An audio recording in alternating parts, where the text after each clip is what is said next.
and welcome to the Tao of Our Understanding Recovery Podcast. My name is Omar Pinto, the host of the Share Podcast and a founding member of the SRC, the Share Recovery Community. In the SRC, we have a number of live online recovery meetings every week on a number of different topics. This podcast is only one example of the content provided to our members. In this meeting, a chapter of the Tao Te Ching is discussed every week as to how it relates to recovery. I hope you enjoy this week's podcast episode. Buddy C, thanks for joining us today for our March 26, 2020 Tao Te Ching meeting for the Share Recovery Community. We have Kate and Marla and Lala and Paul and Rob and Craig and Ben. Good to have you guys. Thought today that we would discuss fear in the Tao. Fear in the Tao Te Ching mostly. If you guys came across any other fear quotes, we could talk about those. And actually, we can just talk about how you guys are handling this, because I think each of our countries and states are in a different place with this. Here in Georgia, citizens that are at high risk are to stay home. But the rest of us can get out, but, keep your social, physical distancing. One of my friends called it physical distancing, but social engagement, not social distancing, just physical distancing. I thought that was pretty good. I know in Scotland, it's pretty much locked down except for getting out to get essential items. The other states all vary, I think. I thought it would be interesting to go through the Tao Te Ching and talk about how the Tao Te Ching approaches fear and how Lao Tzu approached that. Rob, you have a comment, sir? Yeah, on my mind is the squawking and screaming of the telephone and TV with the alert system here in Colorado. They came in hard yesterday. A few counties came in with lockdown, and then the governor came on. So effective 8 o'clock today, we're like Scotland in Colorado, which is odd because we're not one of the most populated states. But that kind of got me off my... I'm okay. I'm not going to drink, but that got my heart racing. Now, you read between the lines, you can still go out and hike and do things if we're social distancing. That's considered essential to his exercise. But no work, nothing. You have to have papers. And they're not actively setting up roadblocks, but they're talking about it if we don't comply. So anyway, I'm good with it. I'm breathing. I'm using all my tools, but all that noise and racket and that sudden change, it just was like an avalanche yesterday with some counties going at 10 a.m. and then the governor at 5. Anyway, that's where I'm at. Well, I was listening to Rabbi Manis Friedman this morning about being quarantined and what we can do with all of this, rather than live in fear of what's next, is, very much like the Tao, this is part of nature. These plagues happen all the time. And we survive. We adapt. And it's so out of our control that the best thing to do for this person is to go along with it rather than fight against it. It's weird. Energy is different. It's all weirdness, but I'm choosing to kind of go with it now. I think this morning I allowed myself to be sort of on retreat and not worry so much about what's going on out there. So that's my story. Thanks, Marla. This quote's from the 46th chapter of the Tao Te Ching. There's no greater illusion than fear. It doesn't say no greater illusion than danger, but no greater illusion than fear. No greater wrong than preparing to defend yourself. No greater misfortune than having an enemy. And then whoever can see through all fear will always be safe. from that same chapter. You're safe when you can see through your fear. Not saying your circumstances have to change, but you're safe because of you're changing your perception. And I was thinking about that and how the problem is not the problem. The problem is our perception of the problem. And how that is always the case. It's, and Lao Tzu had this opinion 2,500 years ago. This is the 50th chapter, and this really kind of summed it up for me, and I'll share the screen on this one.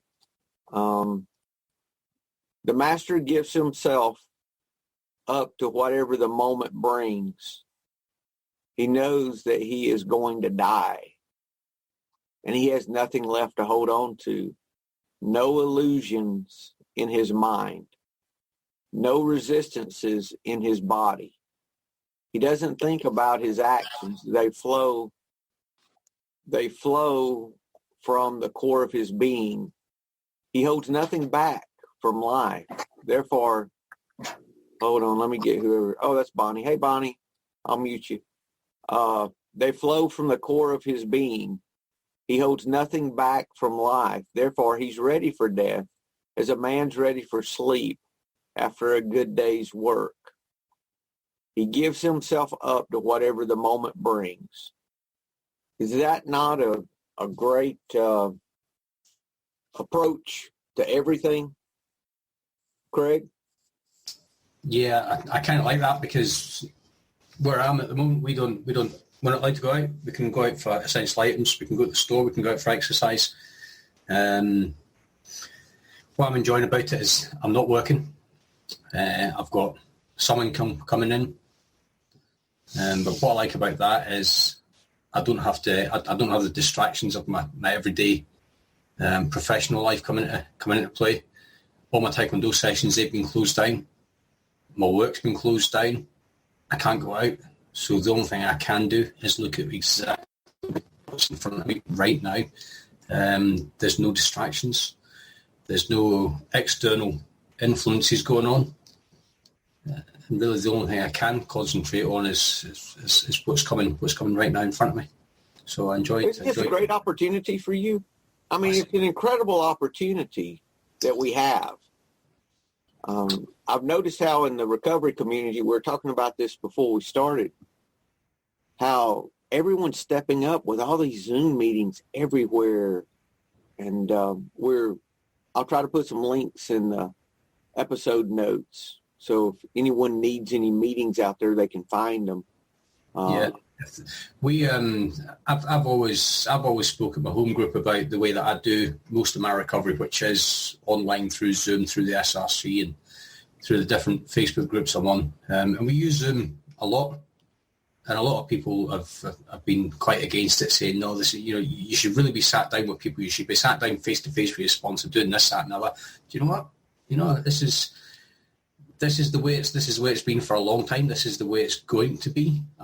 I think the good thing about what we're going through is we're maybe moving into another phase of the way society works. I'm all one for social distancing. I quite like my own personal space. Hopefully there's going to be a lot more hygienic people out there as well. Hopefully all this hand washing is really going to settle in, and people are going to start taking note and starting to do it.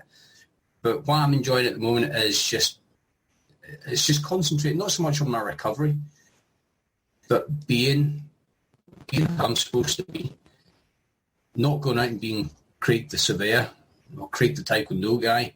I just get to be Craig. I get to be Craig the dad to two amazing kids, fantastic wife, and just these are things that are important to me, and it actually highlights how much I've actually got in my life without needing all this external stuff.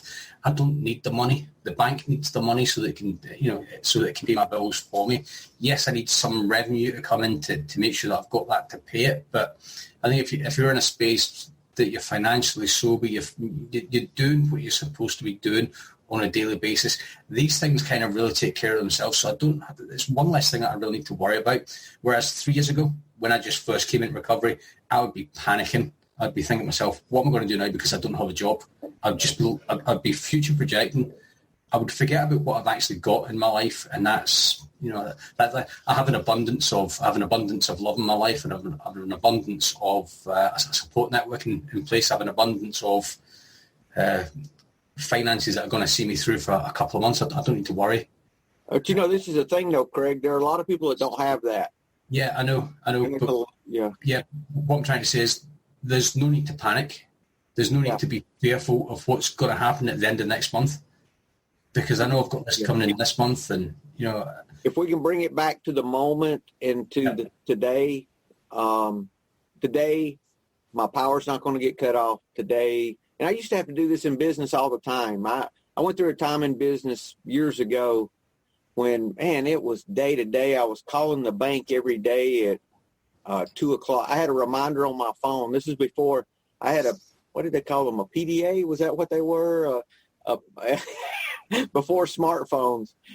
Rob is grinning and smiling.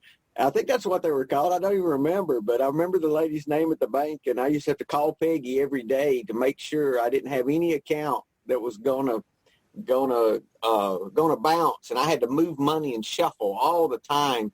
That went on for several months, but I learned even then before I was in recovery that if I was okay today, I was okay. And so I learned how to narrow that back to the moment. And that's what we have to do now.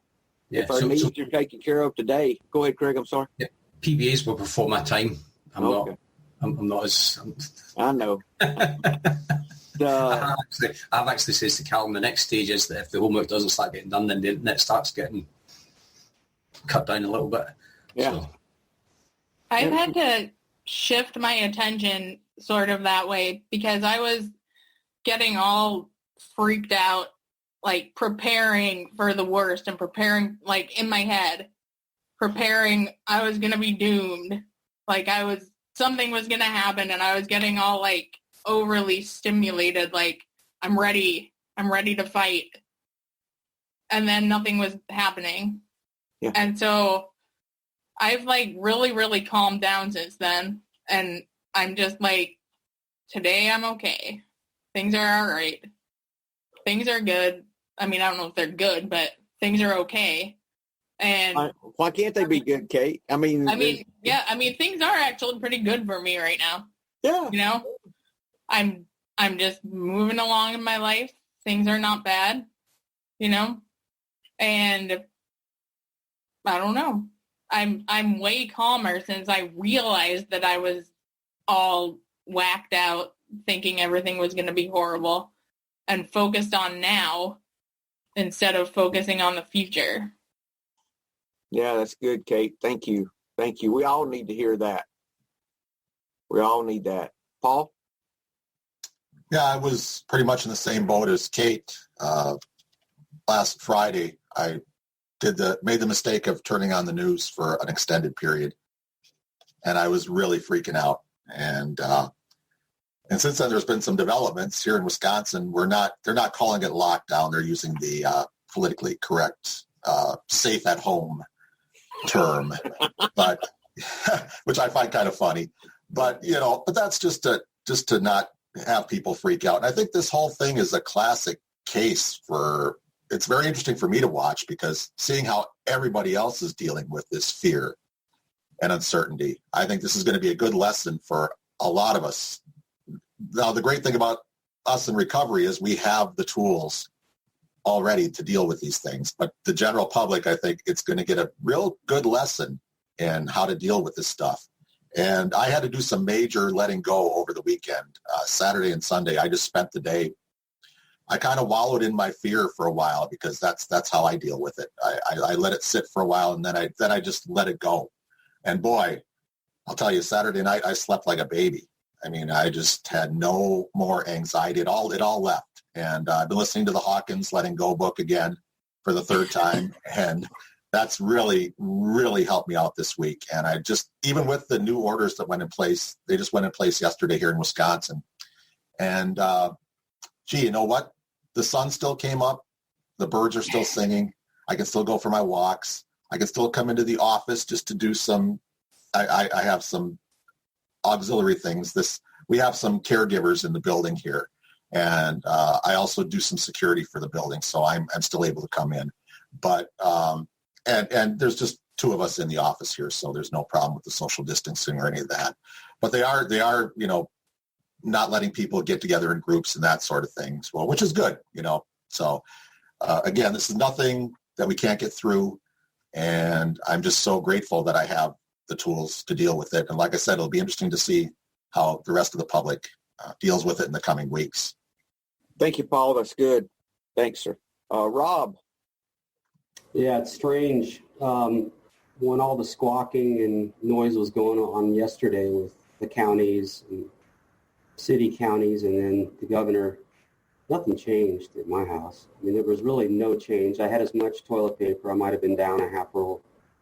I have a bunch of food. I've got work.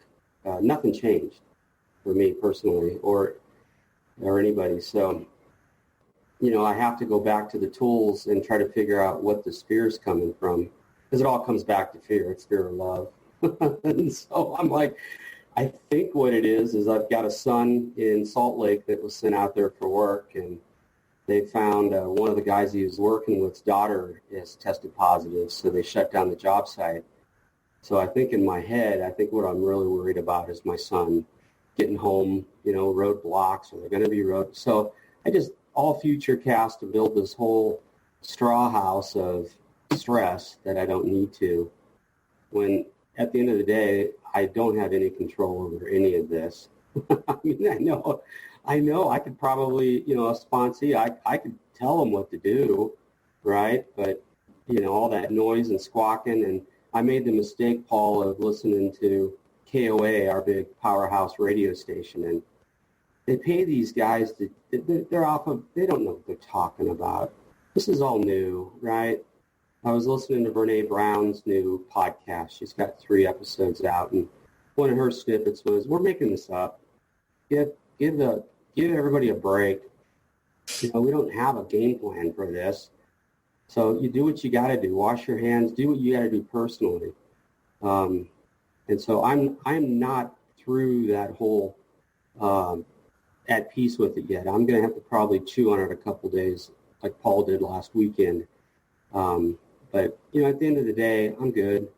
My wife's good. Even if I get it, it's like, rock and roll, We'll just deal with that if that comes. But, that's not going to do me any good to get crazy. And that's what I do. I have a crazy train up here right between these ears. And if I let it get out of control, it'll take me down pretty quick. So I appreciate groups like this. That's what I got. Thanks, Rob. This is the 31st chapter of the Tao Te Ching. Weapons are the tools of fear. Interesting, doesn't say the tools of a country or a government. It says they're the tools of fear. Weapons are the tools of fear. A decent man will avoid them except in the direst necessity, and if compelled, will use them only with the utmost restraint. It doesn't say they're the tools of evil, they're the tools of fear. I thought that was really interesting. It's about how they change us personally, right? How we take and buy into that fear or not. That's for me. That's how that works. I thought that was good. This is the 35th chapter. She, being the sage, she who follows the way of the Tao will draw the world to her steps. She can go without fear of being injured, because she's found peace and tranquility in her heart. Not because she's doing all the right things, but because she follows the Tao, right? That's good. That's good. We can see this idea. If anybody has anything, just chime in. If not, I'll just keep rattling. With we can see this idea of fear being an illusion. It's interesting. It's not an AA. I cannot find that anywhere in any AA writings about fear being an illusion. It's not that danger is an illusion, because danger is not an illusion. When I get on my motorcycle, there's danger. I need to respect that danger. I put on my helmet. I personally don't ride in flip-flops and shorts and my Hawaiian shirt, I put on my Kevlar and I put on my boots, and, I try not to ride when I'm real tired. So I respect the danger. But by the same token, I don't get on just jumping at everything and afraid something's going to happen and all of that. I don't move to the fear. I do have respect. So there's a danger there that needs to be respected. But by the same token, with anything that we have going on, I think there's a place we can be that's free of fear. I really do. And it's a place we can live in. It's a place we can live. And there's no shame if we have fear. The question is not, we shouldn't beat ourselves up, because that's what fear does anyway. That's kind of ironic. What your fear does is it makes you feel guilty for feeling it. It's kind of crazy how that works. So what we do is we learn how to deal with our fear. And the first thing we do is we do this page 84 business on fear. When these crop up, first, we ask God to remove them at once. Secondly, we discuss them with someone immediately. Third, we make amends quickly if we've harmed anyone. Then fourth, we resolutely turn our thoughts to someone we can help. We don't have to stop what we're doing and go help somebody. We resolutely turn our thoughts. In other words, we make it an action. We make it a priority. We do it. We turn our thoughts to somebody we can help. So we change our thinking, in other words. We replace our thinking about our fear with our thinking about somebody we can help. And we can do all of that in a split second. Okay, God, please, I ask you to remove this fear. We tell somebody, tell our sponsor, tell a friend, whoever it is. I use sponsees for this a lot. Actually, unless I'm sitting down with my sponsor and discussing a fear, I don't use my sponsor for my day-to-day fears. Maybe I should, but what I do instead is I'll use a sponsee for that. I think I probably used Craig for that before. Fear, page 84, whatever kind of fear of this, fear of that. That's all I'll say and go on. He doesn't have to call me. He doesn't have to stop what he's doing. He doesn't have to do anything, really. All I did was use him for my fear, for letting somebody know, to tell somebody about it. And it works great. And then it says love and tolerance is our code. We have ceased fighting anything and anyone, even alcohol. And the way we've ceased is by taking that action, right? So for me, that's how I've learned to start handling fear. And it really does work for me. Sometimes I have to do it repetitively. It doesn't happen always the first time. And that's the way I lower my resistance to the fear. And Paul's shaking his head, because that's a lot of what our guy, David Hawkins, says in The Pathway to Surrender. I'm going to go ahead and read a paragraph on page 87 out of The Pathway to Surrender, David Hawkins, Letting Go. To understand how fear is self-reinforcing, we have to stop and look at another one of the laws of consciousness. What one holds in mind tends to manifest. What this means is that any thought which we consistently hold in mind and consistently give energy to will tend to come into our life according to the very form in which our mind has held it. Thus, fear engenders fearful thoughts, the more we hold these thoughts in mind, the more likely the feared event will happen in our life, which again reinforces our fear. It's this cycle that happens.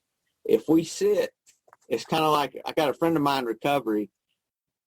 He says that we have a tendency to to sit in a bathtub of poop. He doesn't use the word poop, and think it's bubble bath. Think we're having a bubble bath, and I'm like, God, that's disgusting.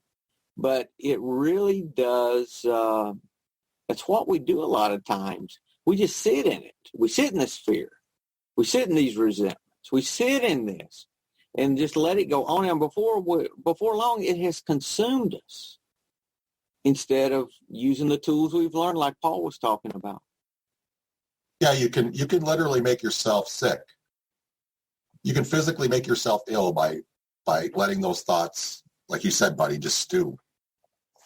There's nothing wrong with having the thoughts, and there's nothing, if we've got these fears, we've got to deal with them. And the way I've learned to deal with it is to accept the fear, to not resist the fear, and just let the fear go. And sometimes I have to come back to that over and over and over again, But and there's no shame in having to do that, and there's no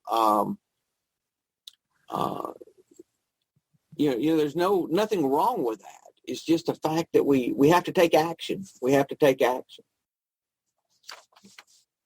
Comments? Here's the 20th chapter. This is living without striving. Give up learning and you'll be free from all your cares. What's the difference between yes and no? What's the difference between good and evil? Must I fear what others fear? Should I fear desolation? Should I fear desolation when there's abundance? Should I fear darkness when the light is shining everywhere? In spring, some go to the park and climb to the terrace, but I alone am drifting. He starts talking about like a newborn babe before it learns to smile. I am alone without a place to go. Most people have too much. I alone seem to be missing something. Mine is indeed the mind of an ignoramus. In its unadulterated simplicity. I am but a guest in this world. While others rush about to get things done, I accept what is offered. This is the 20th chapter. I alone seem foolish, earning little, spending less.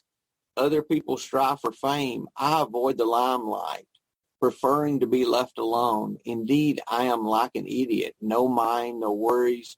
I drift like a wave on the ocean. I blow as aimless as the wind. All men settle down in their grooves. I alone am stubborn and remain outside.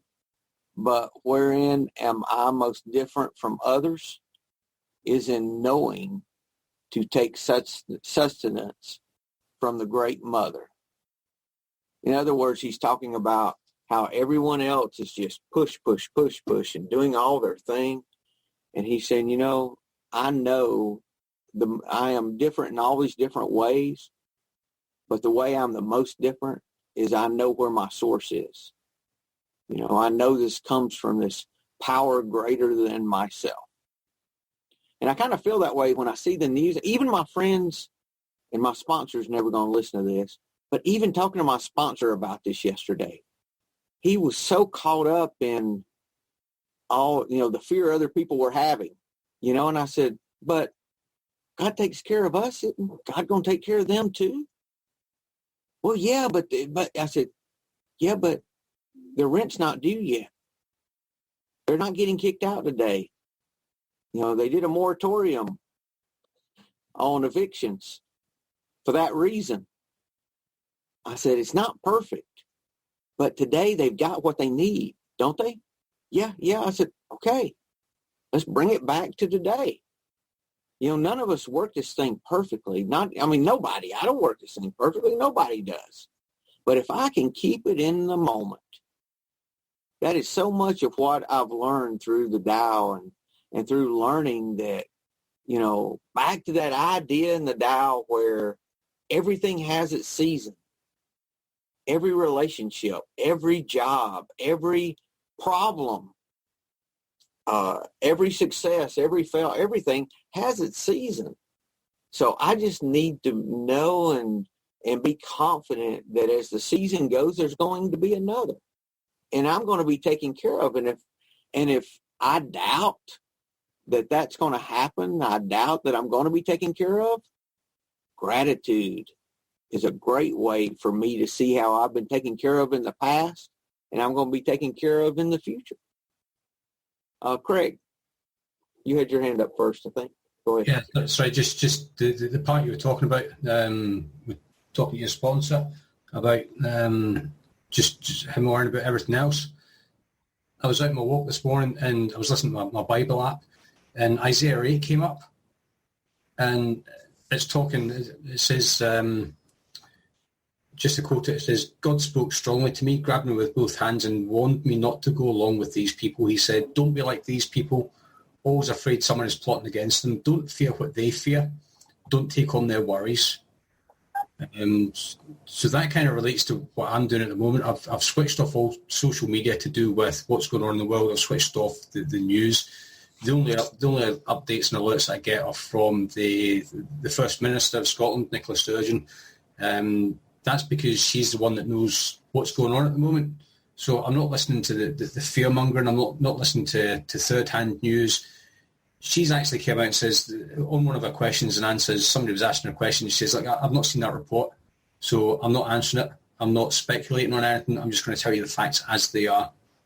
And I think it was really good of her to do that, because she's basically saying, listen, I'm going to tell you what's going on. Don't listen to anybody else. So I've switched off everything apart from that. And it's the same with I've had to delete a lot of people on social media as well, because all they're doing is banging on about what's going on. I need to keep the positivity going on in my life, and this fear creeping in isn't going to do me any good. It could potentially set me back to where I am. And I liked what you were talking about using the sponsees as well. I do that. I usually send out a text every couple of days to the sponsees, just make sure everybody's up and about and just doing what they need to be doing. Nobody's. It's like page 84. Nobody's sitting stewing in their own shit. Everybody's doing things as they should do. And I think the good thing about page 84 is it actually gives you a time frame. It doesn't say do it next week. No. Let's do it immediately. Let's do it while everything's fresh. Let's not sit and procrastinate. Let's just do it. If somebody pops into my mind, I need to text them there and then, because something could be going on that I don't know about, and their name's popped into my head for a reason. So, exactly. That's where I relate to. That's where I relate to that. Craig, and the thing that we can do in this is get in contact with those people in recovery that we may not have seen on an online meeting. Oh, I wanted to mention a meeting I'm doing at 9 p.m. Eastern every night. It's you can find it at zoomaameetings.com. That will take you straight to the Zoom link if you guys want to, if that will help anybody. And then I'm putting a bunch of things in the notes with a lot of other meetings that are available. Lala, you have something there? Yeah, I was just going to say, and I'm calling myself out on it, I'm trying to practice compassion a little more. I will try to. I haven't been doing it. I've actually come from the opposite side of fear. I'm actually just getting annoyed with the fear. I'm just like, the mail lady, I guess my dog was barking at her and she was like freaking out. She goes, my job's hard enough already, and I was just like, he's not going to bite you, lady. And like, at least you have a job was going through my mind. And like, I had a friend, one of my new business partners' husband was freaking out about how the government's bailing out the corporations and what about everybody else. And I was like, go talk to your congressman. Like, also don't work and don't pay taxes. So you don't even, it's not even your tax dollars paying for stuff. And so I'm getting like very incompassionate for people that are freaking out. And they have every right to. I guess it's just, I'm not going out of my way to be irresponsible, and I'm about to go into a non-essential job in a few minutes here, but I'm getting annoyed with people's reactions and fear, and I always have been. I've always gotten annoyed with people that overreact. I think it's a mom thing. She's an anxious person, and it just gets on my nerves. And so I just need to remind myself to be more compassionate with people that are going through this. These are their emotions, and they're entitled to it. I'm just calling myself out on it because I'm coming from the opposite place where I'm not consumed with fear. I'm listening to the rational things. And I'm, yes, I was a little frustrated. They closed down my yoga studio when there's literally 3 of us 6 feet apart showing up.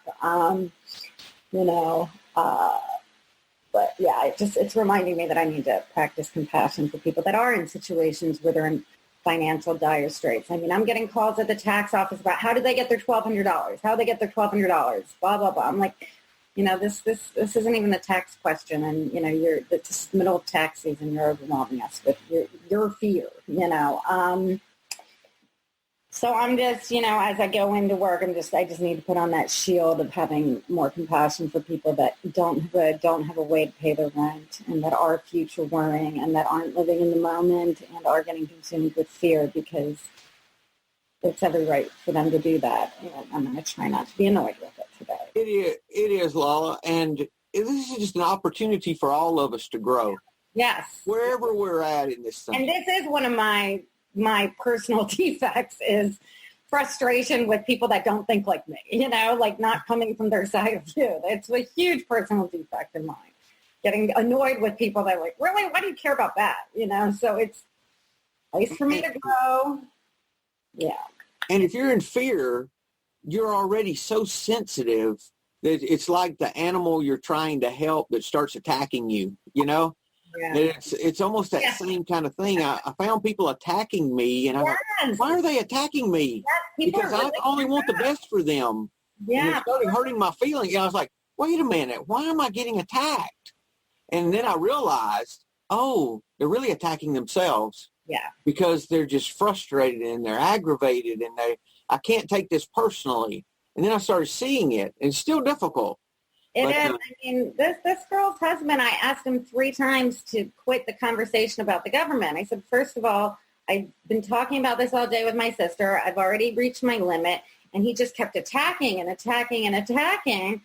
And I'm like, as a woman too, I'm just getting personally offended when a woman says stop, stop attacking, whether it's me or, whatever you're talking about. But, it does come down to their fear and, they have a right to it. But at the same time, I don't need to be a punch. I can remove myself from those situations. And if they don't want to listen to me when I say stop, I can walk out of the room. Yeah, and that's what I did. I just removed I said, okay, well, what do you want from me? And I just kind of, I made sure I was overly, that's why I said, I just don't, I don't want to, I don't want people to think to be uncomfortable sharing their fear, but once you share it, we need to apply the tools to work on this. Share what you're feeling. And then when people don't know that limit, I'm going to walk away from it because I can't be compassionate when somebody keeps, having, everybody has to. Exactly. So, it's all a growing opportunity for all of us. Bonnie. Bonnie, I'm alcoholic. Hey, this Bonnie. is a great meeting. Thank you for hosting this, buddy. I really enjoyed hearing it out. I'm doing all right here in Rhode Island. I only listen to filtered down station for me. And when that was getting hot with really talking about the virus a lot, I started to experience a great deal of fear. And I get physical pain with fear. My body was hurting, and I was able to go, all right, it's fear.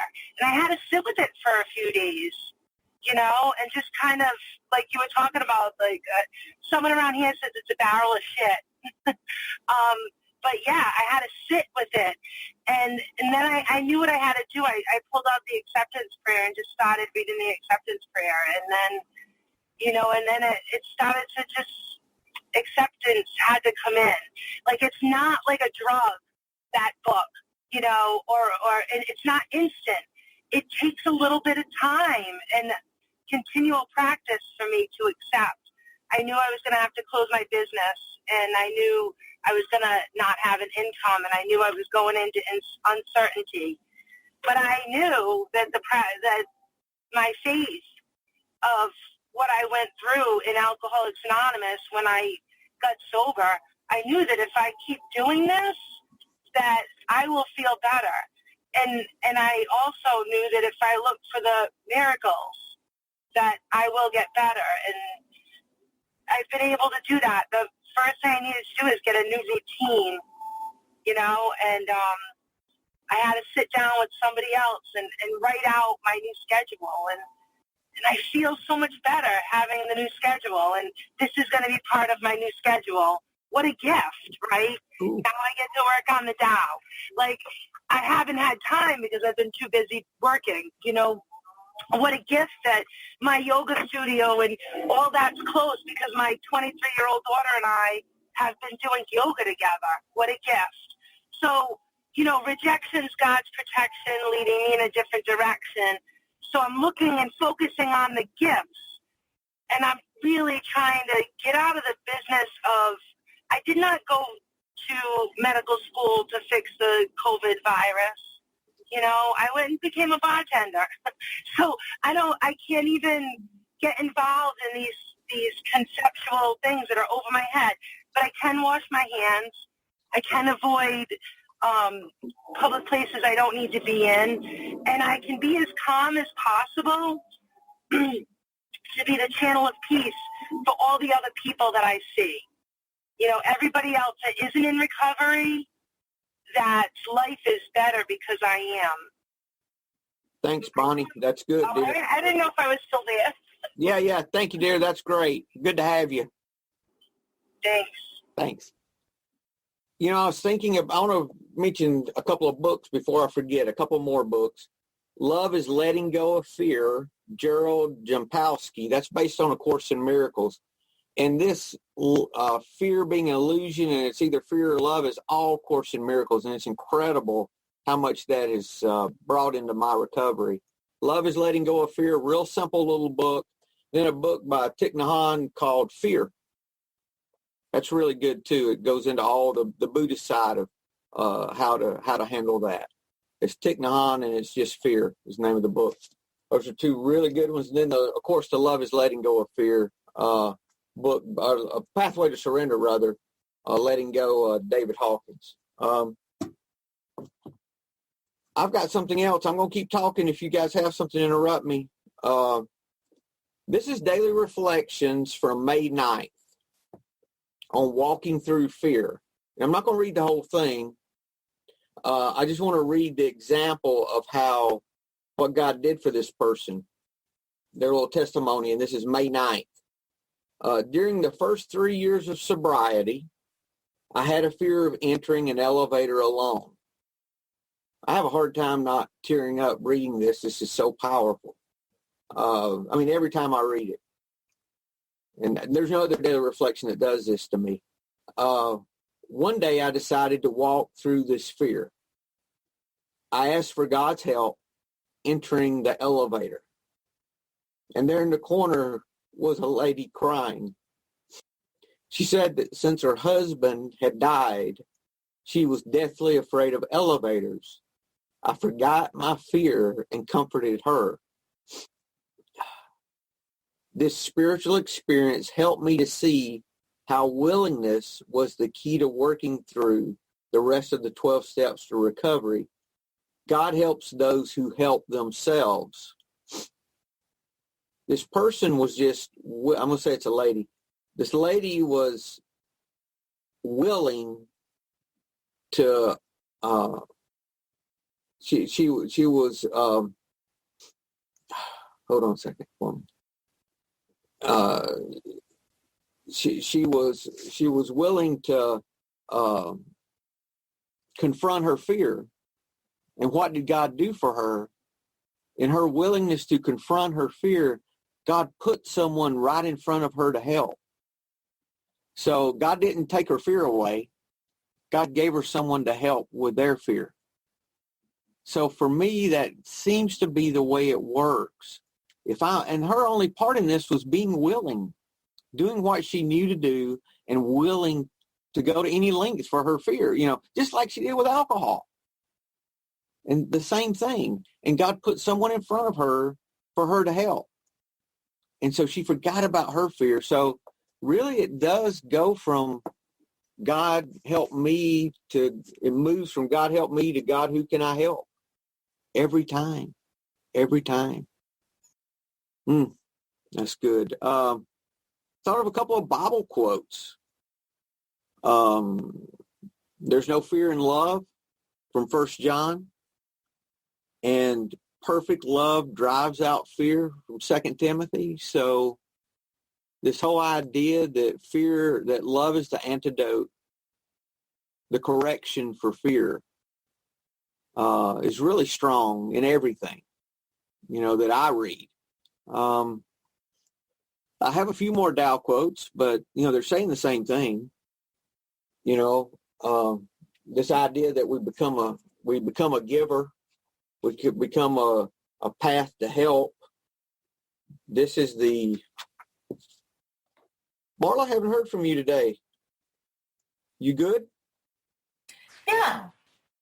I'm just in a whole different headspace. Okay. Just listening. Okay. One with virtue always seeks a way to give. One who lacks virtue always seeks a way to get. To the giver comes the fullness of life. To the taker, just an empty hand. Good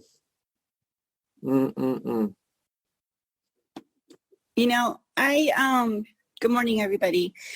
Bonnie, thank you for sharing what you shared. I don't know if she's still on here.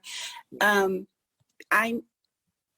finding I need to surround myself lately with like-minded people, especially because I'm in a different element where I do have a tremendous amount of fear coming through. Yeah. And right now I'm really sensitive. Not just me, a lot of people are, but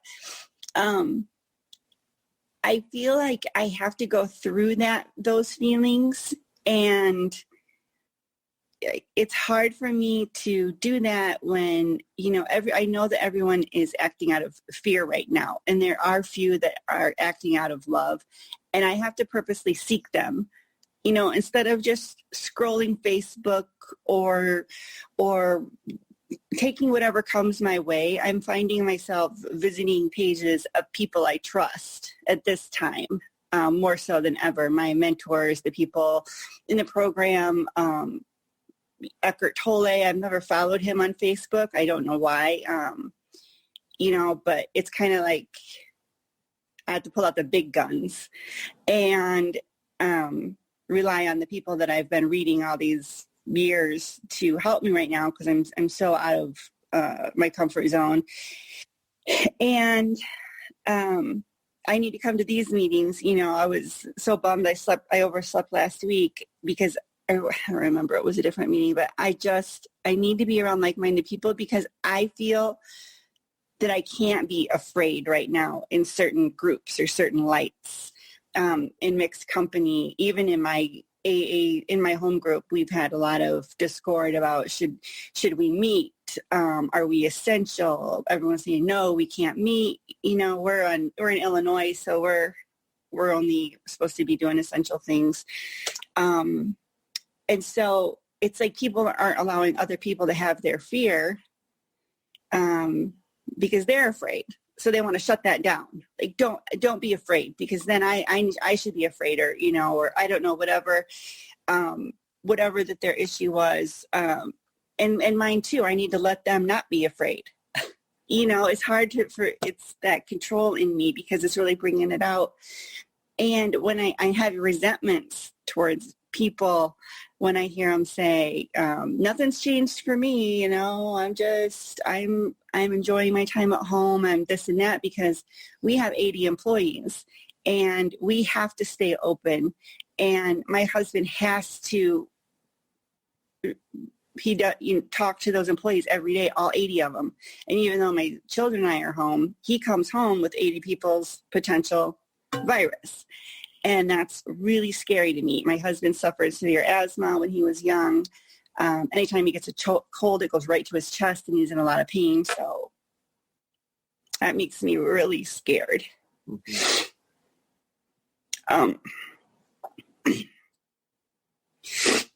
So I'm trying to feel that and go through it, but yet find who can I help, shut my mind off. My meetings have really helped, doing a Zoom meeting for my women's group, because we all need each other right now. And so yeah, just being able to experience my fear, but yet hearing everything you guys have said, it's just speaking to me in a much better, it's just a more of a profound way. And funny enough, Arlena, from one day at a ODAT chat, I was talking about how I was going through this depression this last month. I've been really, really off my game, and she sent me this YouTube, and I listened to it, and it has helped me more than I can say. And I'm realizing that that's Stephen Mitchell's wife, Byron Katie. And I didn't know that. I just listened to her. I'm like, I love this lady. This has helped me tremendously. And then I realized who she was. And I'm like, well, no wonder I resonate with her. You know, I feel like she's home. And she talked about, suffering through abuse. And she's talking about getting hit. And she's like, once I get hit, I'm like, I have gratitude that pain is over. And then I get hit again. I'm grateful that the pain is over now. And I get hit again, and I'm grateful because I'm done. That part is over. And I've taken those words all in these past couple of weeks and thought, okay, that hurt. This sucks right now. But you know what? That was a blow, but I'm grateful that that's over. Justin made it home. It's healthy. I'm glad that's over. So she's helped me a ton. But I think for me, it's important that I surround myself with people that are just going to let me be afraid and not judge me for it, because we're all heightened right now. And you do hear a lot of this, I'm fine, I'm doing this. And then I'm just like, well, I'm not. And then I have a resentment because I'm not there. So I have a lot of work to do. I have a lot of things to be. And then my sponsors kind of went into hiding a little bit, and she has her own things. And so it's a tough time for me, but I appreciate you guys giving me all of your experience, strength, and hope, because I hold on to it. I will hold on to everything for a long time. Thanks for letting me share. Thanks, Tina. We love you. I love you too. We're here for you. And I know I can just speak for me. I move in and out of that fear, and I'm learning that when I'm afraid, I don't need to condemn myself for being afraid. I don't need to feel guilty for being afraid. What I learned to do is surrender that no matter how often I have to do it, and let that go no matter how often, and use those tools no matter how long it takes. I know that the guy that wrote this, Hawkins, talked about for 2 solid weeks he worked on some fears he had and some grief, to surrender those things that he had to let go of. And this is ongoing things that we have to do. It's not we do one time and pray and it's gone, that we have to work on these things that are deep within us. And our fears pop out, and maybe about things that are totally different than what we think they are. I know there was a friend of mine with one meeting here locally that he had all this fear that he thought was about the coronavirus. But what it was he was really involved in a group, in an AA group, and he was afraid the group was going to split again. It split a couple of years ago because someone, and his fear had nothing to do with what was going on with it had everything to do with his group, and he didn't want that to happen again. So once he surrendered that, then he got okay with these other fears. So, I mean, it's crazy how embed all of and it's all unique to us, and just because we have a fear, we don't need to think someone else is condemning us for having that fear, because chances are they're not even thinking about us like all the other times, so, it's just, it's really a time of growth for us. And I think, what was it that Bonnie said? I've heard her say that before. I wrote it down. Rejection is God's protection leading me in a different direction. I'd heard her say that before. Other than that, I had not heard that anywhere. I'm going to use that because really is an opportunity for us to surrender a little bit more, because this is a situation we've never had to deal with in the past. And not to say how in the overall good this could be for our whole country when we would have a real pandemic that would actually kill a large number of us, how they could be prepared for something like that in the future.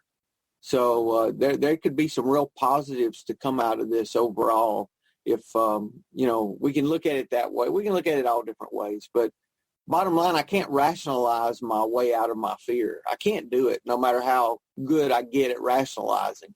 That never works for me. I have to surrender.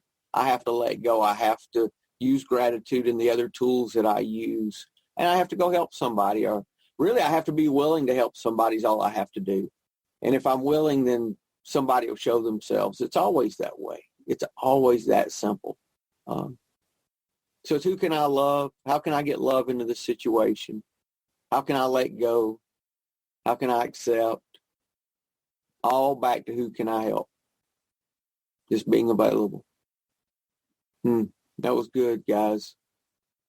I always want y'all to know that anytime you're facing any kind of adversity, I never intentionally want to condemn you or judge you or think that I'm better than or less than. I really want to be helpful to you. I want you to know that. And that can be misunderstood sometimes because I can be overpowering. I've been warned about that. So I want to make sure y'all know that and let me know if I ever come across a different way, and let's talk about that. But you know what, with that said, I've thought about that a couple times with people when they proclaim, I'm fine, everything's going to be fine. First of all, every time I hear that, my heart gets a little lighter. Mm-hmm. And no matter what context is, I don't know who said it in here earlier. If they're like, we're going to be fine, it's going to be fine. Like, even though I don't feel that way, I need to hear that. Mm-hmm. And so I appreciate it when someone says it, even if you think it's falling on deaf ears or whatever. I need to hear it. And sometimes I seek out people that are overly confident, even though I don't agree with them, because I need that. I need to hear a different perspective to make me feel better. Just because I think it's real to me doesn't mean it is what it is. It's just, sometimes that's, comforting to me when somebody can be confident and say that, it's, I think there's a difference between that and, oh, you're just being stupid, or, Tina, knock it off, and sometimes, what, even though I get mad, that's comforting too. We have a guy in our group, he's this, he told me, he was like, are you going nuts again? He's like, quit it. And, that could have made me mad, but it made me feel better. Like, even though I'm like, stop being mean, but I'm like, okay, if he's going to take a chance to tell me to knock it off, then that's like helpful sometimes. So, Tina, what you reminded me of right there, and I hadn't thought about this, was, we're told when we work with a newcomer that's having a hard time believing in a higher power, just, do you believe that I believe? That same process with this, with this fear. Do you believe I'm free of this fear? Okay, believe I believe. Believe I'm in a good place. Start there. That kind of a thing. That's I'm getting that out of what you're saying too. Yeah, and I will be praying for you in your y'all's business, because I don't have friends that are in the position you're in. A lot of my friends are okay, so I don't have because that's a unique position that I can pray for. So I'm gonna be praying for y'all's business, because I think that's important. So I really appreciate that. It's really hard having 80 families count on you. It's really hard on my husband. Anytime he has to let someone go or lay someone off or even reduce their hours, he struggles, and he doesn't take it lightly. Some people can, and it's just numbers, but he can't. And so I feel that when he comes home, and we're close with these guys, and I really appreciate the prayers for them, because we are, we're looking at all these people that we feel responsible for, in a sense, and he's trying to do the best he can and keep them working, and everyone's worried, and he brings all that home too, not just the potential for the virus, but all of their worries. He's like, everyone, this week he's just been exhausted, and he's just worn out from the anxiety. And it is a really hard place to be in, and having to stay. Luckily we get to stay open, but then having to be there, it's a double-edged sword. So I really appreciate that. That's one of my stressors, is the family. And I know I have to hand it over, but it's hard when you look at 80 people who live paycheck to paycheck sometimes. Yeah. And then take their work away. That would be tough. That would be real tough.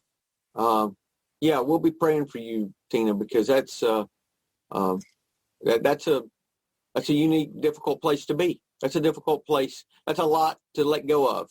That's a lot to surrender. I have it easy in this. All I'm doing is running a meeting at night, and my money nothing's changed yet. So for me, but that's very unique.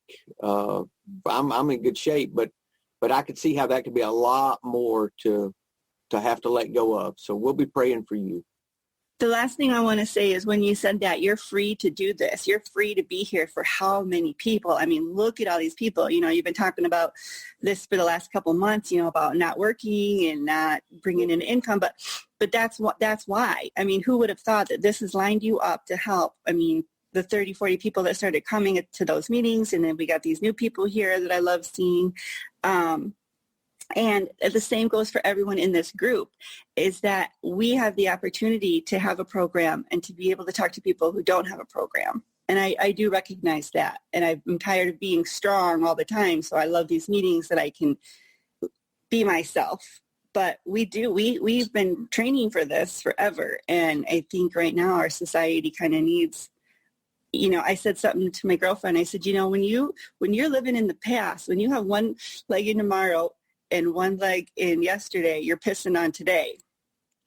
Well, we say that all the time at meetings, that's just, but she was like, oh my gosh, my mind's completely blown.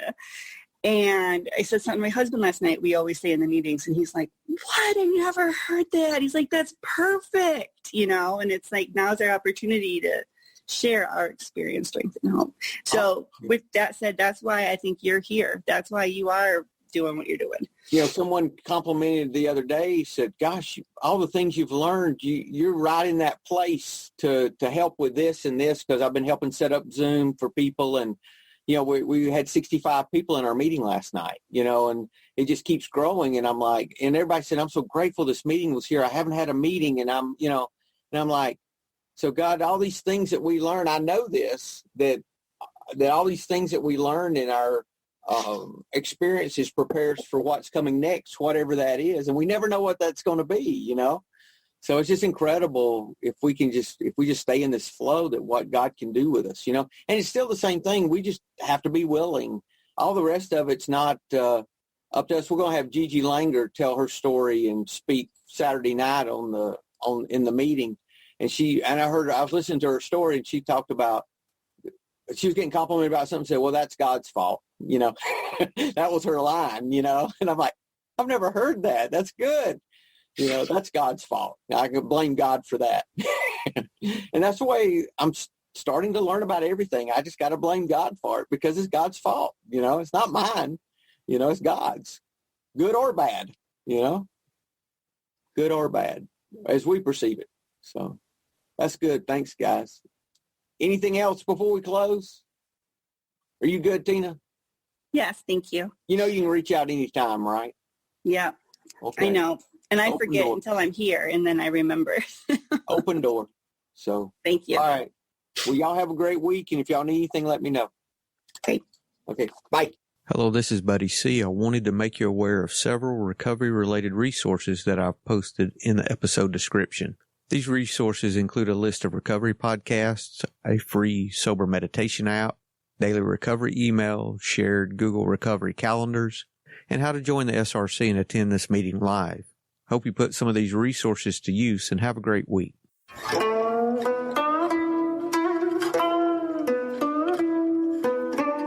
Thank you for listening to the Tao of Our Understanding Recovery Podcast. If you enjoyed this episode, please share this podcast with your friends in recovery.